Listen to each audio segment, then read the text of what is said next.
Hello, welcome to the webinar. I am Richard Keagan-Bull. I work on the Victoria Stuart Project. And hello, I'm Irene at Tuffrey-Wijne, and we work at Kingston University on the Victoria Stuart Project. Very welcome to this webinar. I'm delighted you can join us. We are part of the Victoria Stuart Project, but the webinar is hosted as usual by the PCPLD network. If you want to follow us and on Twitter, you can tweet using hashtag PCPLD. Before we move over to our speakers, do you want to say a bit about what the Victoria Stuart Project is about, Richard? The Victoria Stuart Project is about people with learning disabilities being able to help to plan their own end-of-life care plan and funeral, yes. Yeah, and so last month, if you were here last month on our webinar, we told you about our focus groups when we talked to people with learning disabilities and families and carers and staff about what their thoughts and ideas were around end-of-life care planning. And we're taking those ideas forward into a co-production group, working together to really sort of see what we think are the most promising ways and resources. But of course, to do that, we do not have to reinvent the wheel. We teamed up with Open University. So we've got Liz, Tilley and Lorna Rouse who worked there to find out for us what materials and resources are already out there. So for today, we've invited them to come along and share us what they found, so that together with those materials and the focus group's answers, we can really work and see what we think is the best way forward. Lorna and Liz can't be with us live on the screen, but they are following us in the chat. So please do write questions and any suggestions, comments that you have in the chat. We will reading those and we'll be able to pick up any questions that you may have. But without further ado, let us now just listen to what Liz and Lorna have to say. And they recorded this for us earlier, so we'll show that with you now.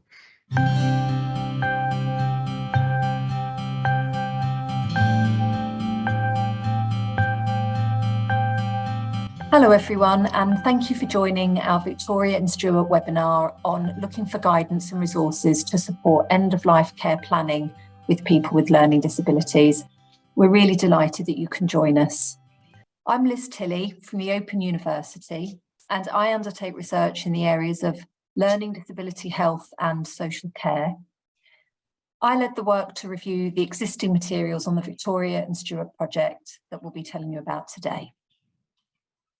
Hi everyone, I'm Lorna Rouse. I'm a visiting research fellow at the Open University and a researcher on the Victoria and Stuart Project. I worked with Liz and the wider team on this phase of the research.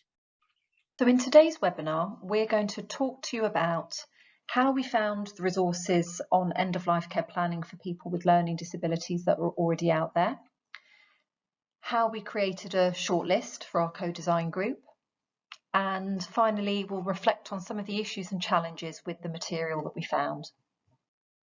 So why was it important to establish what was already being used in practice? What was the purpose of this stage of the research? Well, principally, it was to guide the work of the Victoria and Stuart co-design group. We felt it was really important that the group had an opportunity to examine in more depth resources and tools that had already been produced and created that were out there being used, and to judge from those materials what was working well, what they liked, what perhaps they felt was working less well. And of course, it was to help prevent us reinventing the wheel. We went about finding this material through two main routes. So first, a survey was sent to people in the learning disability sector. Secondly, we conducted an academic review of the literature. In the survey, we asked people to tell us about who is involved in planning, when planning takes place, so when a person is terminally ill or earlier, where planning takes place, and how, so what kinds of conversations are people having. We had a really good response to the survey, 93 responses in total, which we were very pleased about. So people who responded to the survey included a mix of social care staff, nurses, social workers, staff in acute hospital settings. And altogether through the survey, we identified 28 different resources. The approaches we identified through the survey can broadly be categorised into approaches and tools to support communication, approaches to support decision making, and practical preparations. Some people who responded to the survey also provided us with a little bit more kind of useful background about what they knew about these materials, about how they were being used. So, for example, we learned that out of those 28 resources, 17 of them had been designed to be used alongside people with learning disabilities. 11 of the resources were aimed at kind of the general public, but people who completed the survey confirmed that they had been used to support end-of-life care planning with people with learning disabilities, for example, in the areas of communication, assessing capacity, and managing pain. And in summary, the survey was an excellent way for us to learn about tools and resources that people are using in everyday practice. It was a really useful exercise. And people also provided us with some really kind of rich quotes and feedback that we included. Provide information in a format that is easy for the individual to understand, e.g. pictorial, sign, social stories, video. Plans are reviewed regularly with individuals to see if they would like any parts of their plan changed. Advanced care planning for the person's wishes at the end of life takes place before the client becomes ill. The conversation involves the person, family, and staff who know the client really well. We ensure culture and spiritual beliefs are respected.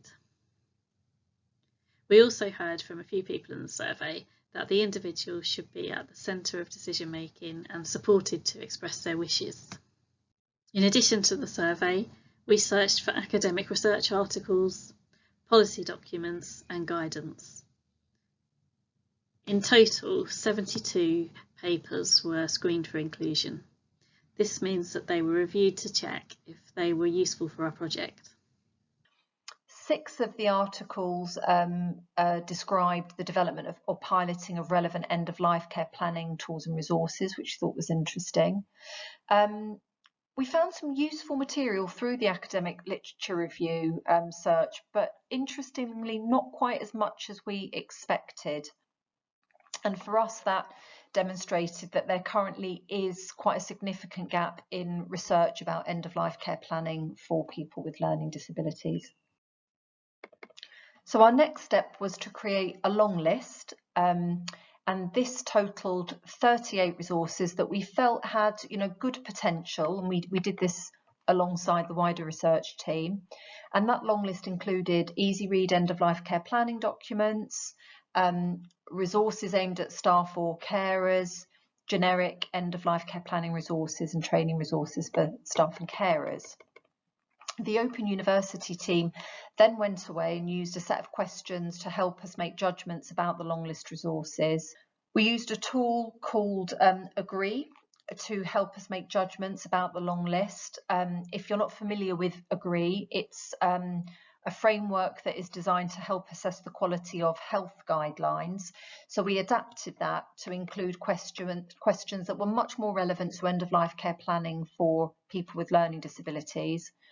And Agree certainly sort of encourages you to think carefully about important areas such as a tool's scope and its purpose, whether there's been stakeholder involvement, for example.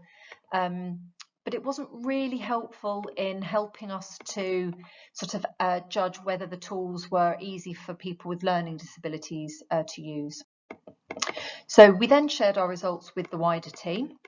We had lots of discussions about how we'd assessed those 38 documents on the long list and what should be in and what should be out and why.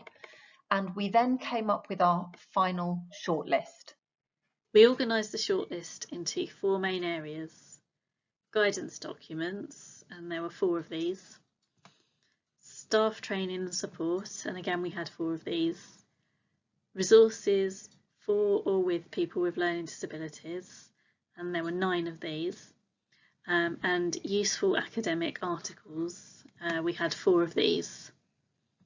We're now going to show you the resources in our shortlist.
So what were our main conclusions from this stage of the project? Well, we noted that the resources varied a lot in terms of their quality and how useful and practical they were. Some of the resources for people with learning disabilities weren't very accessible.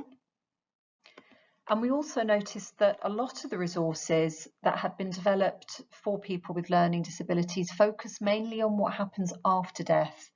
There was much less focus on end-of-life care planning. We also identified that sometimes it was hard to find information about how those materials had actually been produced and who had been involved in creating them. That wasn't always clear. Most of the resources didn't appear to have been informed by research. And we also found it very hard to know how the resources were actually being used in practice, where they were being used, when and who was using them. And finally, it became clear to us that lots of organisations had clearly developed resources in response to a local need. They didn't seem to know what was already out there. In effect, they were developing resources in isolation. So we concluded that it would be really helpful to bring all the good resources together to help stop people reinventing the wheel. And we identified that there is a need for resources that are underpinned by robust research and co-produced with people who will use them. If you're interested in learning more about any of the resources that we've shown you today, you can find them on the resources page of the Victoria and Stuart Project. So thank you very much for listening, and we now look forward to having a discussion with you about our presentation and any questions you might have.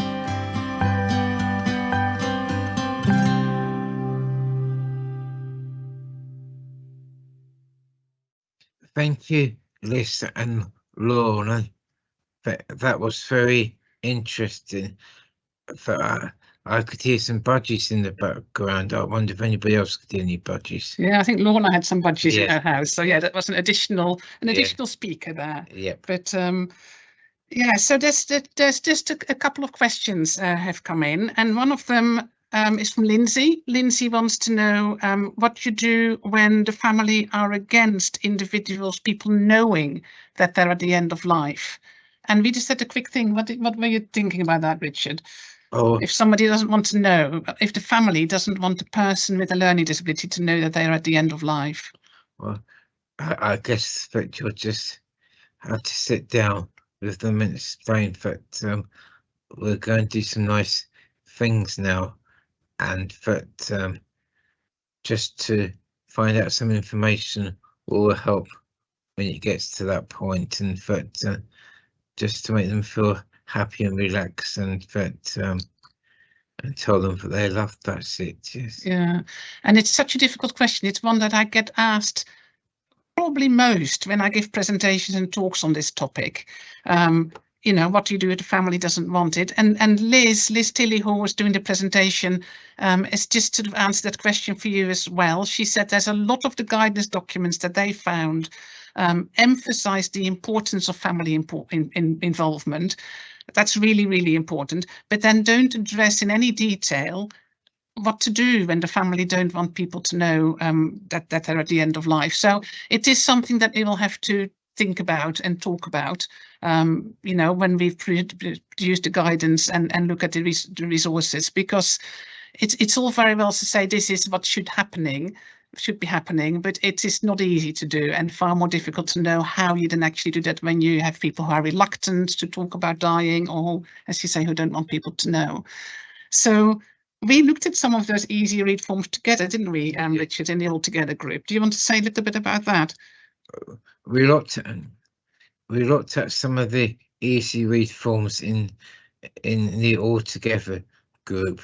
We will tell you all about that in another webinar later this year. But here's a sneak preview of.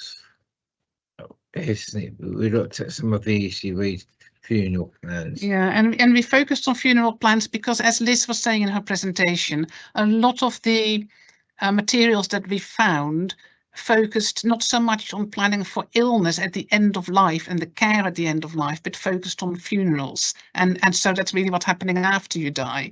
So in our co-production group, in the All Together group, we've decided that it's much more helpful to be very clear and split those up. And we talked about that a bit in our last webinar last month in March. So in this clip that we did, a little bit of a preview we're showing you now about our co-production. We were just really looking at funeral plans with the group of people with learning disability. And because we discovered it's quite difficult to combine those two, to combine in one resource or in one document, both planning for illness and planning for funerals. People found that really far too much and too difficult to cope with and to get your head around all of these things all at once. So let's now let's see if we can bring the next video up as a sneak preview, just 5 minutes, showing you what the All Together group was doing. See if we can watch that now.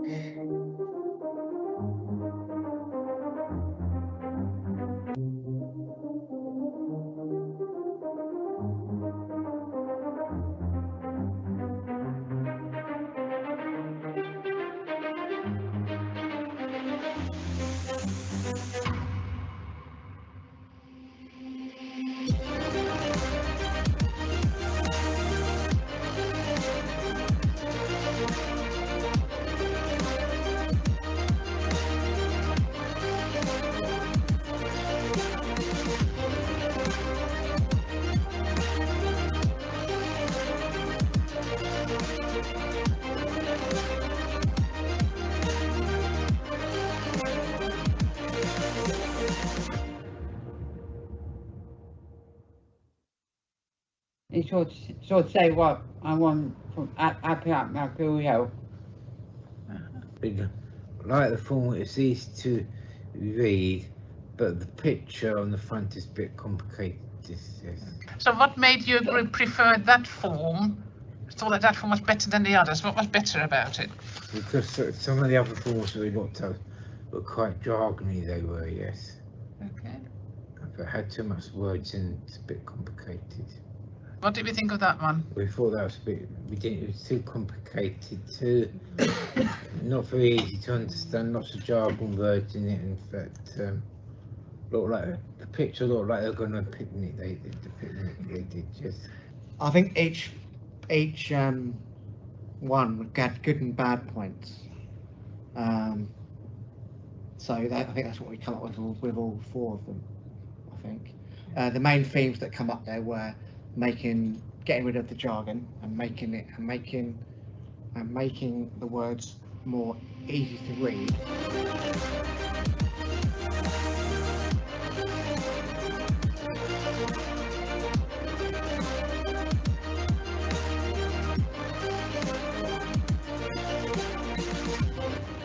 And that is it's a bit too much, really.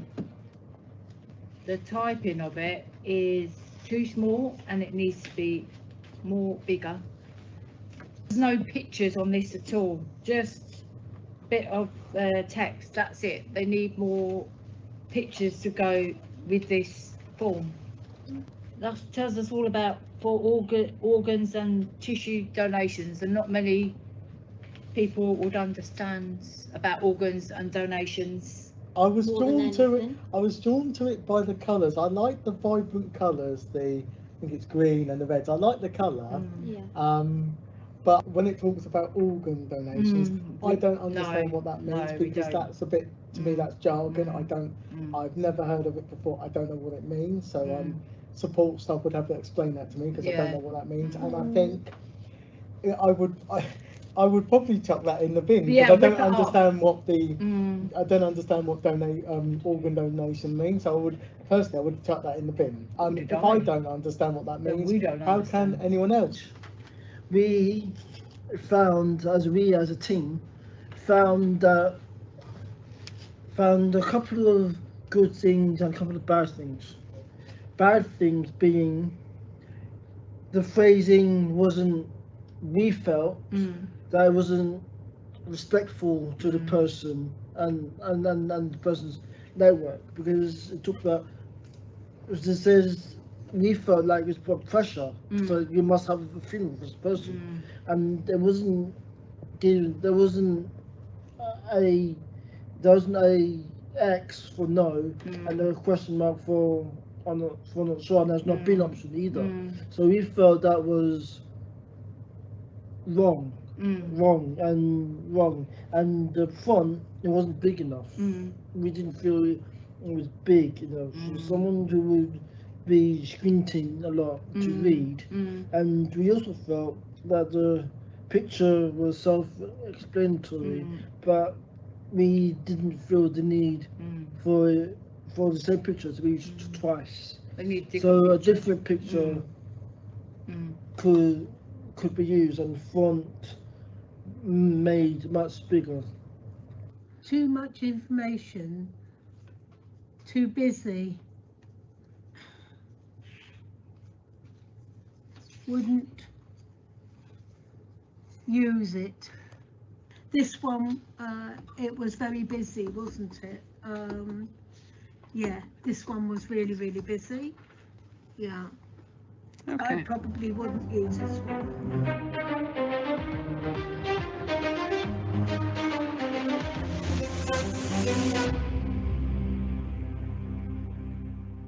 So that was just a sneak preview at the work that we're doing. Of course, we're looking at a lot more. As Liz and Lorna showed you, there were quite a lot of materials and things out there that we can think about to see how useful they are.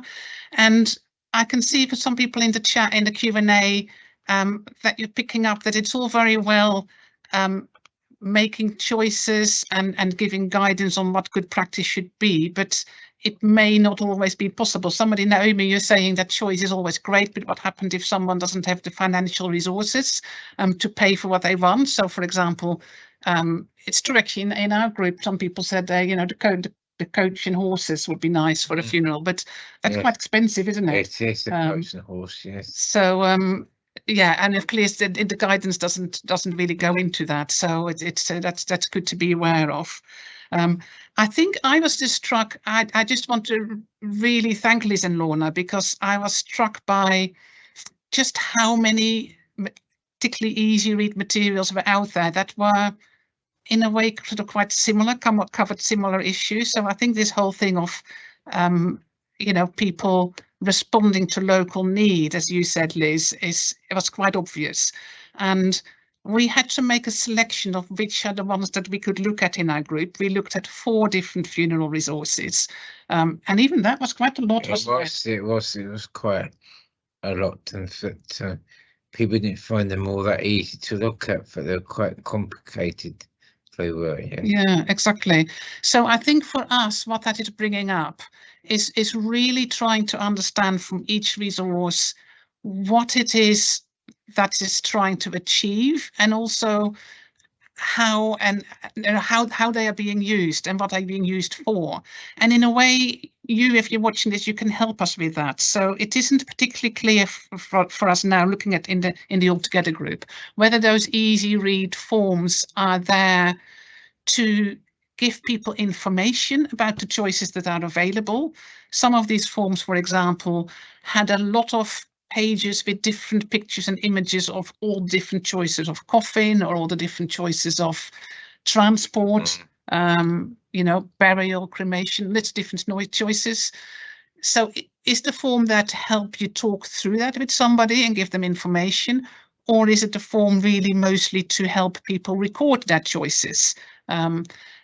Neither of these things are particularly easy to do with a 60 or a 60-page form, but that is, you know, that would be really interesting to hear whether any of you out there have used those forms, and if so, how and with who, and you know, how are they helpful? That's really what we want to know, and we'll be writing a blog about that really later as well.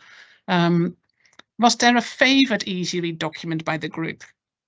Is what Siobhan is asking. Was there anything that stood out as? Well, but people like books beyond words, pictures.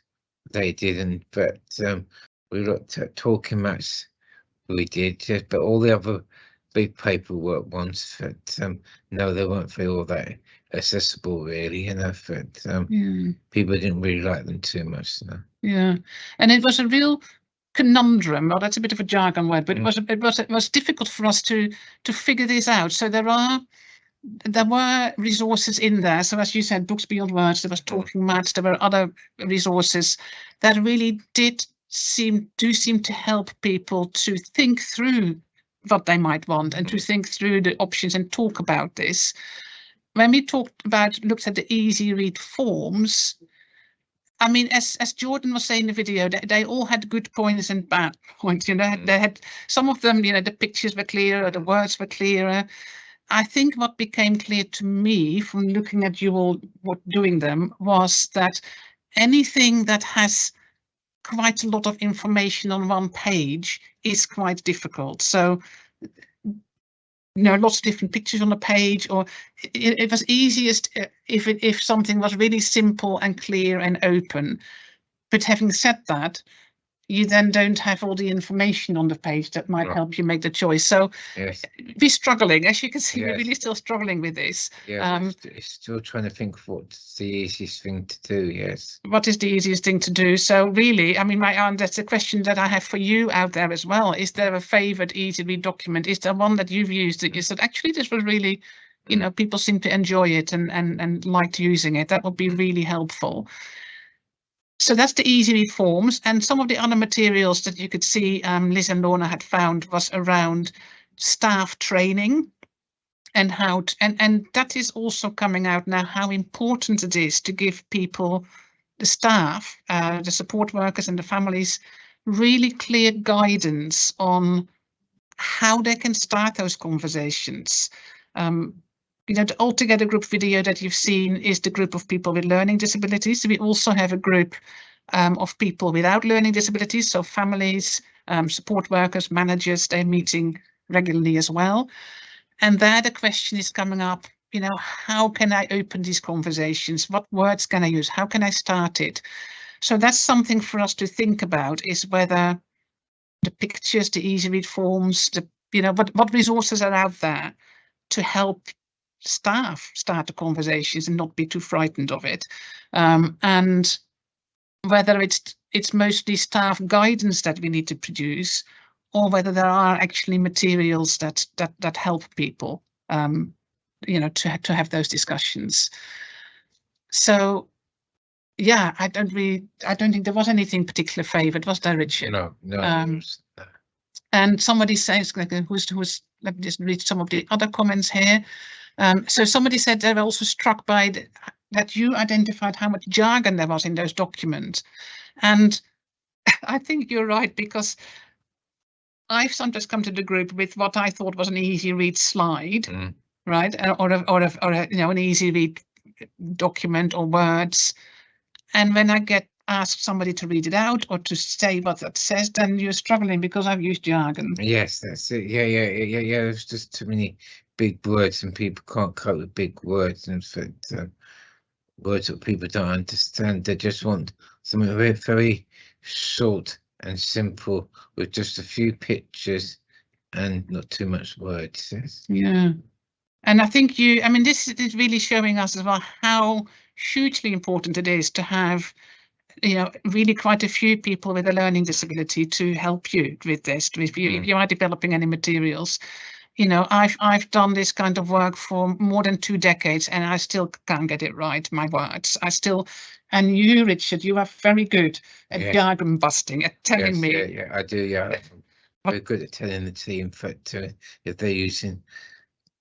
they're not using simple words, using a lot of jargon, I put it straight. I do, yes. Yeah, and you can't see who else is sitting in this room, but there are not other team members who are nodding and smiling because we know exactly what you're talking about. Yes. So that's, really pass your words by people. I think I found that people with a learning disability, when I present something or give people something, people often nod, saying yes, that looks good, but actually, when you try to have people tell it back to you, your words are simpler and are always better. Yes.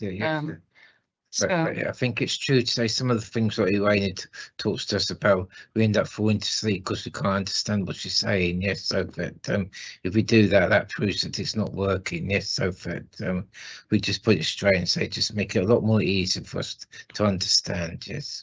So yes, falling asleep, and it has happened, several times this week that people around me fell asleep. So there we are. So it's it's a constant challenge. So Heather is saying they've used Easy Read version at a hospice with people with learning disability to summarise the conversations with them, but tend not to focus on the form. That's interesting, Heather. So that means that you're mostly using the form to record the conversations, really, and that is that's one one important way that you could use those things. And as you can see, Liz is answering. There's a lot of complexity about. These are materials that we've looked for that are specifically for people with a learning disability to use. But of course, there are materials and sources out there for the general population, and that is equally challenging for, to produce. And it should complement it. There's the Mental Capacity Act. There's national guidelines that we have to make sure this fits into. And so it really is, it has been useful for us, and it might also be useful for you to look at some of the materials that are out there for the general population. And more and more there's a drive now, and quite rightly so, to making that also easy read, or certainly plain English, easy to understand. So I think I really think that what comes out of this project at the end, in a year's time, we've had 1 more year to go, will be really, really useful for the general population. Yeah, hopefully that we can make something really good for people for the general population to use. Yes, that would be really good. Yeah, and Heidi is asking whether we could just repeat ourselves a bit. So clearly I haven't said things that clearly. So the resources that were most useful, there isn't really one overall winner, if you like. And we also found that different people within the group favoured different things. So there is a place for not just having one document that you think this is the one, right? This is the one we're using, but really trying to see what works for, for this particular person. But overall, as I said, we found that the more simple the documents look, the better they are received, the more people like them. There's also something about colour. People really like the colourful ones. Yes, they did like colour and fit. Clear images and clear pictures. That is just one picture and one image communicating one thing on a page. That's usually the easiest to understand. So Lindsay is asking whether we've spoken to palliative care nurses and hospice care nurses. The answer is yes. They are part of our advisory groups, and there are also a number of, there's a palliative care consultant and 2 nurses working in a hospice who are part of our, the other part of the co-production group, the All Together group. And it's been very useful indeed to talk to them about, you know, what people without a learning disability need and want, because sometimes it almost seems like we're expecting more of people with a learning disability than we do from the general population. You know, a lot of people without a learning disability don't really openly talk about I'm going to die and have that conversation. Really, people want to talk about living. They want to talk about what they want to do, you know, even if it's only 1 week left that you've got to live, they want to talk about that week that they've got left and how to live it, and not necessarily about how to die. So that's been really useful to see what kind of questions we need to ask people there. There's now lots of questions and comments coming in. Support documents from staff. Somebody's saying a former support worker had to do an advanced care plan with people with learning disabilities who didn't necessarily have the capacity to understand you know, what's going on. And you're right, that's something we're struggling with. It's a lot to ask of support workers, you know, to have these conversations. And so one question we're asking ourselves really is who, you know, who has these conversations and when do you have them? Another thing that's coming out in our group, All Together group, particularly from the support staff, but also from you, Richard. I remember you saying, when does my support worker have time to sit down with me to think about my funeral, right? Because they need to talk about your bills and do the shopping. They do, yes, but they need to sort out the shopping, making sure the bills are paid, and that time is so limited because they go from one client to another client, and that just don't have time to have a proper conversation with you. Yes. Yeah. So there's something about, you know, about that, and it's you know, and yes, and Heather, I mean, Liz, as you can see, Liz Tilley, you're agreeing with Heather that the general population also found it really, really difficult. And I think the easy read versions, I'm hoping that what we come up will be used wider, that it goes beyond learning disability and you know, to the general population. Well, if you can get it right for people with learning disabilities, you can get it right for anybody. That's what I think. Yes. Yeah, absolutely. And I think on that, maybe you want to say that again. That's so important, what you've just said. Say it again. I think if you can get it right for people with learning disabilities, you can get it right for anybody. Right. Can I have an amen to that? No, so there we go. So I think that's really all we have time for now. This conversation, as you can see, is just ongoing. We will keep an eye out for the next webinar. I've just got a couple of final comments to make before we say our thank yous to Liz and Lorna about the PCPLD network. So I really want to say a huge thank you to the PCPLD network for hosting these webinars for us. We couldn't really do this these webinars without them and without the platform. So thank you to them, and thank you to Anastasia, particularly behind the scenes. We do have a website. If you haven't heard of the PCPLD network, do have a look at our website, which has a whole page of a whole list of previous webinars, particularly during the lockdown period, during COVID. We had monthly webinars. A number of them are around end-of-life care planning and involving people, but a whole load of other topics, and they're all on YouTube. Somebody asked whether this is recorded, and the answer is yes, we are recording this webinar, and it will be available on YouTube later this week, if not later this day. It will be appearing both on the PCPLD network website, on the webinar page, but also on the website of the Victoria and Stuart Project. If you just Google Victoria and Stuart, all one word, you will get our website up and find all the information there as well, including all the links to all these resources that Liz and Lorna have shown you today. I also wanted to say a big thank you to those of you who have donated to attend this webinar. That is really gratefully received, because the PCPLD network has no income apart from those donations. So you still, if you've missed out on donating, don't panic, you can still donate. go into the website and find out how you can do that. And you can also, from later today, download a certificate of attendance for this webinar that might be useful to some of you. And finally, let me also then take this opportunity, now that I'm on the PCPLD network, to announce to you that we will be opening nominations again for the Linda McInhill Award.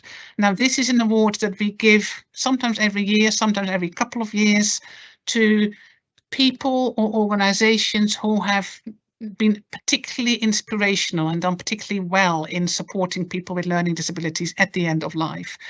And as you can see circled here are some of our previous winners. So in 2014, the winner was Victoria Wilson and her team. Victoria died. She had profound learning disabilities, and we had a webinar about her story last year. And the last winner was Stuart Hassler in 2021, who also died and had also did an amazing job with the team around him around planning for the end of life. And so they've inspired us, and so you can see Victoria and Stuart Project, it's named after those two previous winners. So that is really all we wanted to tell you today. So once again, maybe I'm going to give you the final thanks there, Richard. Thank you. Thank you to Liz and Laura for their presentation. Keep an eye out for further webinars from the PCPLD network.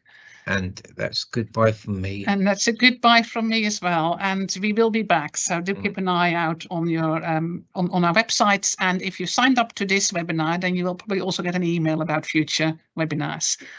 Right, that's it. It's okay. Bye-bye. Bye. Bye.